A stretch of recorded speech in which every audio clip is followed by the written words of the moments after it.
जय हिंद साथियों, आप देख रहे हैं पॉपुलर लाइव क्लास। सभी का स्वागत है। आज हम देखने वाले हैं 9th क्लास का बुक, साइंस का बुक है, जिसमें हम दूसरा चैप्टर को अध्ययन करने वाले हैं। क्या हमारे आसपास के पदार्थ शुद्ध हैं? पदार्थ के बारे में पढ़ेंगे हम। कौन सा पदार्थ शुद्ध है, कौन अशुद्ध है, बहुत बढ़िया से बताएंगे, पढ़ाते चल देंगे। तो चलिए वीडियो को एंजॉय करते हुए पढ़िए। चलिए स्टार्ट करते हैं। हम कैसे जान सकते हैं कि बाज़ार से खरीदा हुआ शुद्ध घी, मक्खन, नमक, मसाला, मिनरल जल या जूस शुद्ध है? ये शुद्ध नमक का चित्र है, शुद्ध घी का, ये शुद्ध दूध का। रसोई में उपयोग की जाने वाली कोई वस्तु है। क्या आपने कभी इन खाने वाले पदार्थ के डिब्बों के ऊपर लिखे शुद्ध शब्द पर ध्यान दिया है? एक साधारण व्यक्ति के लिए शुद्ध का अर्थ होता है कि पदार्थ में कोई मिलावट न हो, लेकिन वैज्ञानिकों के लिए ये सभी वस्तुएं विभिन्न पदार्थ के मिश्रण के हैं, अतः शुद्ध नहीं है। उदाहरण के लिए दूध, जल, वसा, प्रोटीन आदि का मिश्रण है। दूध क्या है? जल का, वसा का, प्रोटीन क्या क्या है? मिश्रण है। लेकिन आम आदमी का जानेगा दूध शुद्ध का मतलब शुद्ध है, लेकिन इसमें जल भी है, दूध में वसा भी है और प्रोटीन भी है। जब एक वैज्ञानिक किसी पदार्थ को शुद्ध कहता है तो इसका तात्पर्य है कि उस पदार्थ में मौजूद सभी कण समान रासायनिक प्रकृति के हैं। एक शुद्ध पदार्थ एक ही प्रकार के कणों से मिलकर बना होता है। वैज्ञानिक का मतलब होता है कि एक पदार्थ, शुद्ध पदार्थ एक ही रासायनिक प्रकृति से बना होता है। का अर्थ हुआ। अब देखिए,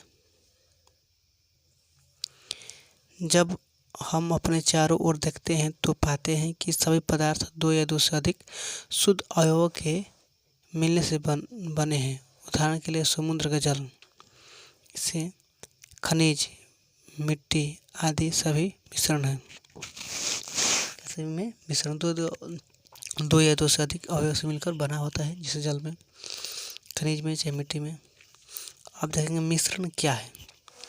मिश्रण जिससे पदार्थ कहा जाता है, मिश्रण जिससे पदार्थ कहा जाता है, एक या एक से अधिक शुद्ध तत्वों या यौगिकों से मिलकर बना होता है।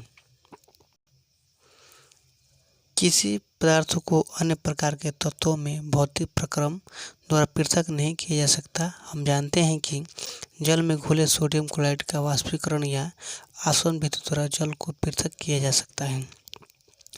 अगर आप सोडियम क्लोराइड, नमक को अगर जल से अर्थ करना है तो आसवन विधि द्वारा ही किया जा सकता है, वाष्पीकरण द्वारा।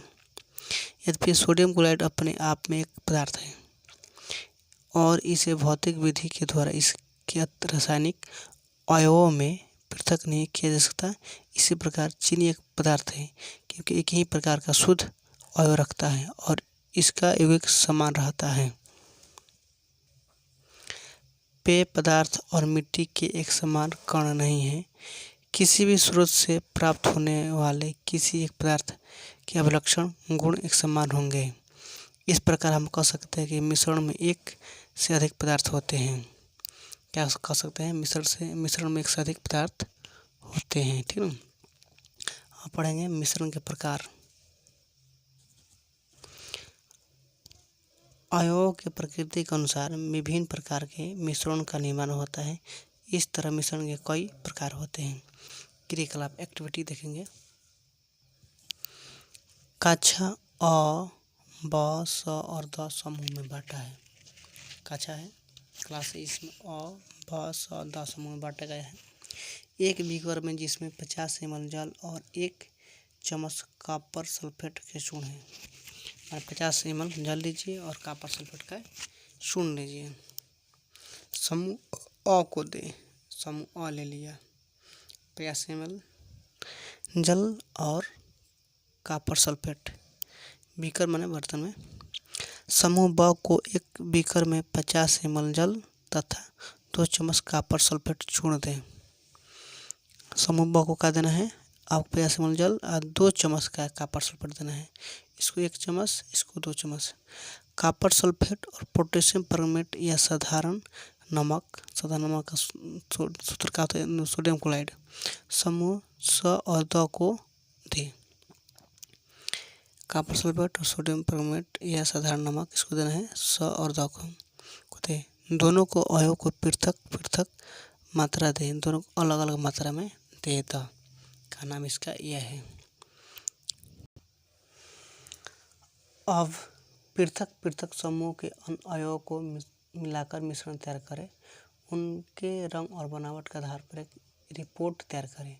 समूह अ और ब के दो एक मिश्रण प्राप्त होता है जिसकी बनावट समान होती। इस तरह के मिश्रण को हम समांगी मिश्रण अथवा विलयन कहते हैं। इस तरह के मिश्रण के कुछ अन्य उदाहरण हैं। जल में नमक और जल में चीनी दोनों समूह में प्राप्त घोल के रंगों को तुलना करें। यद्यपि दोनों समूह के पास कॉपर सल्फेट का घोल लेकिन उन दोनों घोलों के रंगों की तीव्रता अधिक रहता है। यह दिखाता है कि समांगी मिश्रण पृथक संघन रख सकते हैं।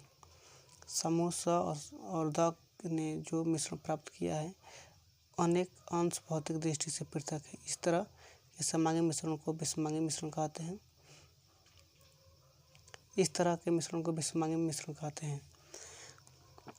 सोडियम क्लोराइड और लोहे की छीलन, नमक और सल्फर एवं जल और तेल विषमांगी के मिश्रण है। जिसे जल में आप तेल मिलाइए क्या है विषमांगी हो गया है।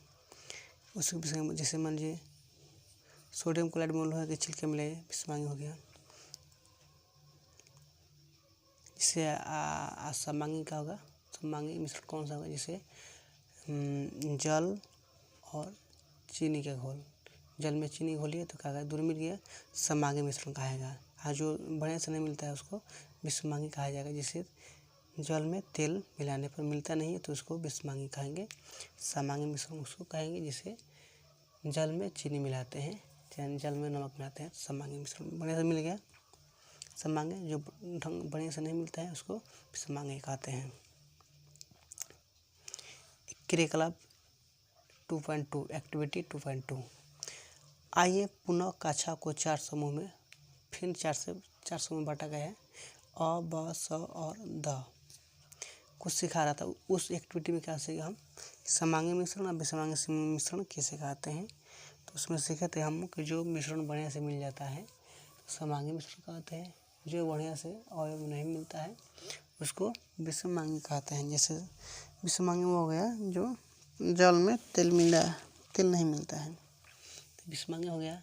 और जो जल में चीनी बढ़िया से मिल जाता है चाहे नमक मिल जाता है तो समांगी मिश्रण कहते हैं। तो चलिए अब उस एक्टिविटी से वो सीखे, अब इससे क्या सीखते हैं चलिए आगे बढ़ते हैं। प्रत्येक समूह को नीचे दिए हुए नमूने से एक दें। समूह को कॉपर सल्फेट कुछ क्रिस्टल दें कॉपर सल्फेट। समूह ब को 1 चम्मच कॉपर सल्फेट दें। समूह स को चौक का चूर्ण या गेहूं का आटा दें। समूह द को दूध या स्याही के कुछ बूंद दें। छात्रों को कांच की छड़ की सहायता से नमूनों को जल में मिलाने को कहें। क्या कण जल में दिखाई देते हैं? अब टॉर्च के प्रकाश के किरणें के बीकर पर डालें और इनके सामने से देखें। क्या प्रकाश की किरण का मार्ग दिखाई देता है? अब मिश्रण को कुछ समय तक शांत छोड़ दें। तो इस बीच मिश्रण छानने वाले उपकरण को तैयार कर लें। क्या मिश्रण स्थिर है या कुछ समय के बाद कण नीचे बैठना शुरू करते हैं। मिश्रण को छान लें। क्या छान पात्र एक शेष बचा है? कक्षाओं में परिमाणों पर चर्चा करें। इस प्रक्रिया पर एक मत बनाने का प्रयत्न करें। समूह अ और समूह ब को एक विलयन पाते हैं। समूह ब स एक नीलम पाता है। समूह द एक क्लोराइड विलयन पाता है। अब इसको देखिए ये क्या है, निस्सादन छानने की प्रक्रिया होती है। जैसे कांच की छड़ छानने का पात्र है कि पिया गिरा है, एक कांच है, इसका प्रखनली है, छाना हुआ द्रव हो गया, छाना का मुड़ा हुआ क्षणपात्र, ये दिखा चित्र क्या है। आप आगे चलते हैं। अब हम मिलियनों, निलंबों और कोलाइडी विलियनों के बारे में पढ़ेंगे। देखो, विलियन उसको कहेंगे जो मिल गया, जो दो मिलता है उसको विलियन कहते हैं। निलंबों और कोलाइडी के बारे में हम पढ़ेंगे। तो चलिए स्टार्ट करते हैं। विलियन क्या है?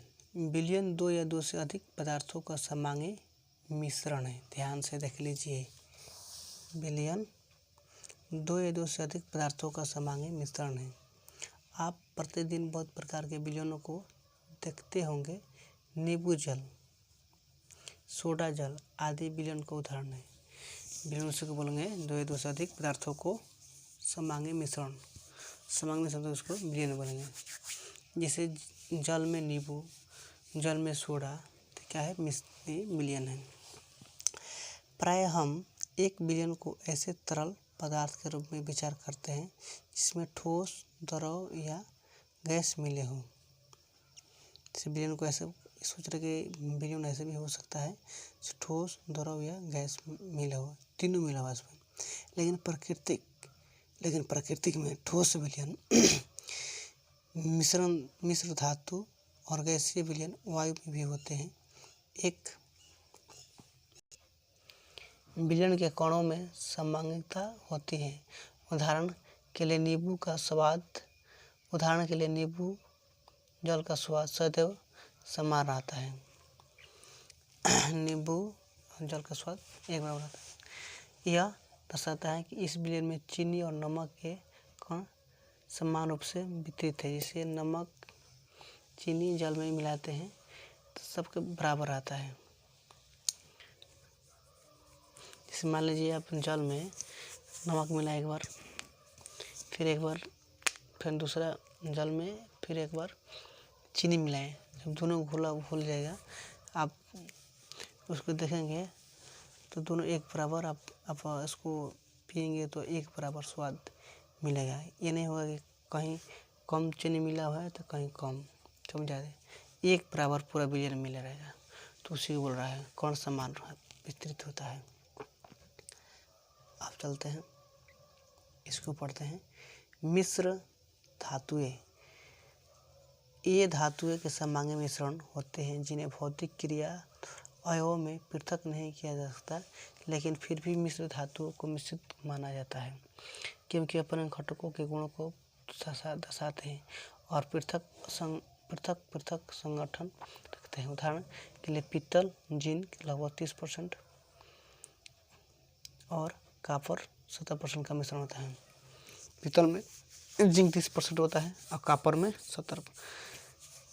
पीतल में जो है पीतल होता है ना, तो उसमें 70% कॉपर होगा तो 30% क्या होगा, जिंक होगा। तो क्या मिश्रण है।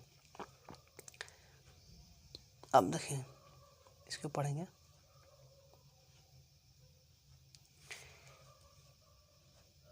किसी विलियन के दो भागों विलायक और विलेय में बांटा जाता है। से विलायक जो, जिसे जान लीजिए जल अपने अंदर चीनी को घोल लिया तो क्या होगा, विलायक। अब जब मिला चीनी जैसे मिल गया इसमें तो विलेय हो गया। जिसमें मिल गया तो विलेय हो गया। आज जो जिसमें मान लीजिए जल में आप चीनी घोलिएगा तो चीनी जल में मिल गया तो चीनी क्या हो गया, विलेय हो गया। आज जो जिसमें मिला तो कौन मिला लिया अपने में, जल अपने में मिला लिया तो उसको विलायक कह लेंगे। ठीक, जिसकी मात्रा दूसरे से अधिक होती है, जो दूसरे से घटकों को विलियन में मिलता है उसे विलायक कहते हैं। उसके कहते हैं विलायक। ठीक, विलियन का वह घटक कम मात्रा में होता है जो विलायक के में घुला है उसे विलेय कहते हैं। देखिए आपको बता दें, हम पहले ही बता दिए थे, जो जिसकी मात्रा कम होती है, जिससे घुल गया तो उसके विलेय बोलेंगे। जो उसमें घोल के अपना अंदर ले लिया तो उसको हम विलायक बोलेंगे। जैसे मान लीजिए जल में आप चीनी घोलिएगा तो जल जैसे आप चीनी जल में घोलिएगा तो चीनी जल में डालिए तो चीनी मिल गया जल में, तो जो मिला उसमें मिल गया तो क्या हो गया, विलय हो गया। किसके अंदर चला गया, जल के अंदर, तो उसका हो गया विलायक। इसी को हम विलयन का बोलेंगे। चीनी जल मिल गया तो उसको विलयन, आज जिसको घोला तो विलायक, जो मिल गया उसको विलय। उदाहरण के लिए आप चीनी और जल का विलयन एक तरल घोल में ठोस का उदाहरण। चीनी और जल का विलयन एक तरल घोल में ठोस का उदाहरण, जिसमें चीनी विलय है और जल विलायक। सही बोला हमने। जैसे मान लीजिए चीनी विलय हो गया, जल का है विलायक, घोल पर अंदर। इसी को आयोडीन एवं अल्कोहल का विलय, जिसे टिक्चर आयोडीन के नाम से ही जाना जाता है। इसमें आयोडीन विलय होता है और अल्कोहल विलायक होता है। आयोडीन अपन नमक अपना घोल लेता है, किसमें, अल्कोहल का विलायक, अल्कोहल ज़्यादा होता है, आयोडीन उसमें जाके, आयोडीन कण इसमें जाके मिल जाता है।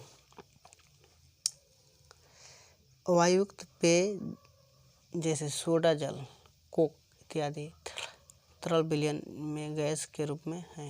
इसमें कार्बन डाइऑक्साइड गैस विलय और जल विलायक होता है।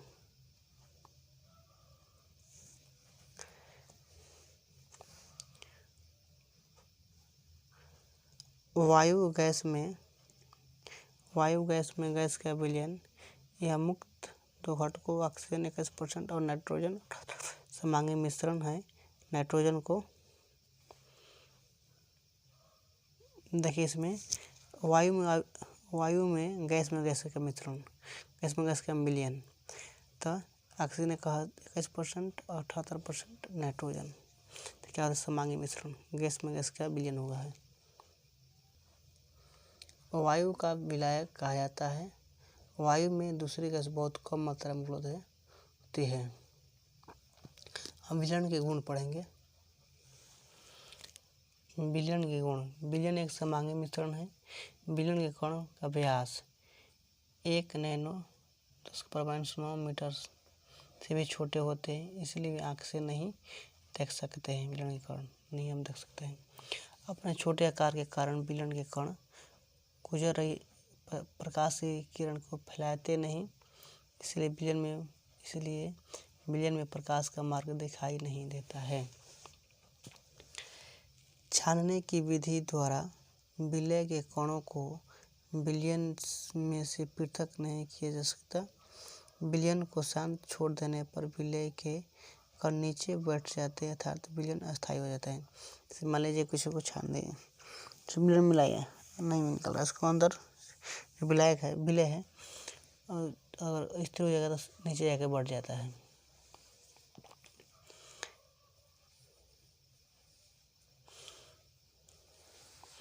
अब विलयन की सांद्रता के बारे में पढ़ेंगे। सांद्रता क्या है, संघन, डेंसिटी।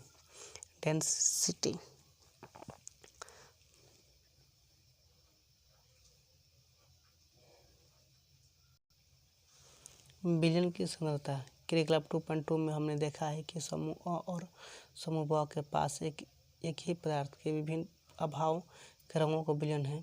हम लोग जानते हैं कि विलयन में पृथक मात्रा में विलायक और विलेय पदार्थ होते हैं। पृथक मतलब माने अलग मात्रा में विलायक और अलग मात्रा में विलेय होता है। कहने का मतलब यह हुआ पृथक मतलब। विलयन में मौजूद विलेय पदार्थ की मात्रा आधार पर इसे तनु, सांद्र और सतत घोल कहा जाता है। तनु और सांद्र तुलनात्मक शब्द हैं। क्रियाकलाप 2.2 में समूह अ द्वारा प्राप्त विलयन समूह ब की तुलना में तनु, देखिए मान लीजिए तनु का मतलब पतला होता है और सांद्र का मतलब गाढ़ा होता है। अब क्रियाकलाप 2.3 दो पृथक बीकरों में, अलग अलग बीकरों में 50 ml जल ले। एक बीकर में नमक और दूसरे बीकर में चीनी अथवा बेरियम क्लोराइड मिलाकर अच्छी तरह से मिला दे।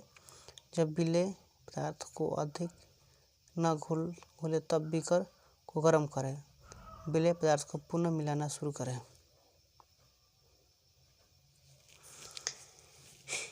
क्या किसी दिए गए ताप पर चीनी, नमक अथवा बेरियम क्लोराइड के जल में घुली गई मात्रा बराबर है?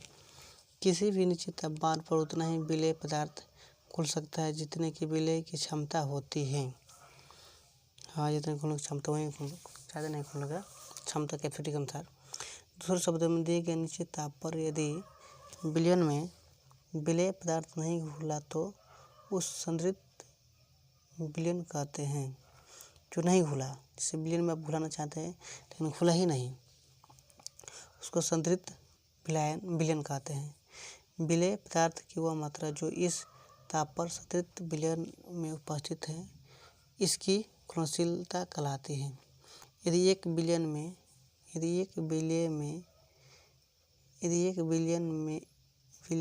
विलेय पदार्थ की मात्रा संतृप्त कम हो तो इस अतिरिक्त विलयन कहा जाता है। यदि विलयन में विलेय पदार्थ की सांद्रता संतृप्त स्तर पर कम हो तो अस्थिर विलयन कहते हैं। यदि आप किसी विशिष्ट ताप पर एक संतृप्त विलयन लें तथा उसे धीरे धीरे ठंडा करें तो क्या होगा? उपरोक्त दिए गए क्रियाकलाप से हम कह सकते हैं कि दिए हुए एक निश्चित ताप पर पृथक अलग अलग पदार्थों की विलयन क्षमता होती है। विलेय की मात्रा, द्रव्यमान अथवा आयतन में घुले हुए विलेय पदार्थ की मात्रा अथवा विलेय पदार्थ की मात्रा जो विलयन में किसी दी गई मात्रा अथवा आयतन में उपस्थित हो तो उस विलयन को सांद्रता कहते हैं। मान लीजिए इसमें सांद्रता उसे कहते हैं जो पदार्थ में मिला हुआ गाढ़ा कहते हैं, जिसमें मान लीजिए गाढ़ा होता है, लेकिन इसको समझना है विलेय की मात्रा जिसमें जो घुलाई की मात्रा जो घुलने की क्षमता अंदर द्रव्यमान से आयतन में घुले हुए विलेय की मात्रा को जो घुलेगा उसमें विलेय की मात्रा अथवा विलेय की मात्रा जो विलयन की दी गई मात्रा अथवा आयतन में उपस्थित हो, आयतन में दिखाया जाएगा कितना होगा डेंसिटी, उसे विलयन की सांद्रता कहते हैं। अब एक सूत्र हो गया विलयन की सांद्रता कैसे निकालेंगे? तो विलेय की मात्रा विलयन की मात्रा,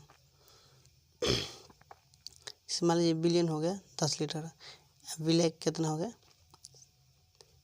3 लीटर। यह विलयन की मात्रा, ये विलेय की मात्रा।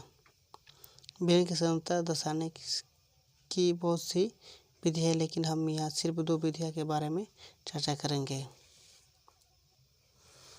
द्रव्यमान, विलयन के द्रव्यमान प्रतिशत कितने प्रतिशत होगा विलयन में? विलेय पदार्थ के द्रव्यमान बटा विलयन का द्रव्यमान गुणे 100। दूसरा द्रव्यमान विलयन के आयतन प्रतिशत कैसे निकालेगा? द्रव्यमान कितना आयतन प्रतिशत है तो विलेय पदार्थ के द्रव्यमान बटा विलयन के आयतन गुणे 100। एक उदाहरण दिया गया है, आपको बताना है, सवाल है 1 विलयन के 320 ग्राम विलायक जल में 40 ग्राम साधारण नमक विलेय है। विलयन का सांद्र का परिकलन करें। कहने का अर्थ, क्वेश्चन का मतलब यह है विलायक उसको बोले जैसे विलायक जल हो गया, इसमें 10 ग्राम नमक मिलाया, 40 ग्राम नमक मिलाया जा रहा है, तो इसमें कितना गाढ़ा होगा सांद्रता का मतलब उसको निकालिए। कैसे बनाया गया है देखिए। हल, विलेय पदार्थ नमक का द्रव्यमान 40 ग्राम, जल माने विलायक का द्रव्यमान 32 ग्राम। हम जानते हैं कि विलेय का द्रव्यमान इक्वल टू विलेय पदार्थ का द्रव्यमान प्लस विलायक का द्रव्यमान। देखिए जैसे कि जितना घुला है तो कितना घुला है 40 ग्राम, विलायक की मात्रा कितना है तो 320 ग्राम। टोटल कितना विलयन होगा? टोटल विलयन का द्रव्यमान कितना हुआ 360। अब विलयन का सांद्रता निकालें। विलयन का द्रव्यमान प्रतिशत कितना है तो विलेय पदार्थ की द्रव्यमान विलयन पदार्थ का द्रव्यमान 100। तो देखिए 40 ग्राम विलयन हुआ 360 में घुला था, टोटल विलयन का 360 हुआ 100 इक्वल टू 0 से 0 कटा, इसकी मान लिया है 0 से 0 कटा, ये कटा 18, 20, 18 से 5 हुआ, 5 हुआ 9, तो ये 100 मैंने टोटल करना 11.1% आया। फिर एक और देख लीजिए एग्जाम्पल। अब आगे हम देखेंगे निलंबन क्या है। तब तक इतना वीडियो में इतना ही तब रखते हैं। आगे वीडियो आएगा। तब तक के लिए जय हिंद साथियों।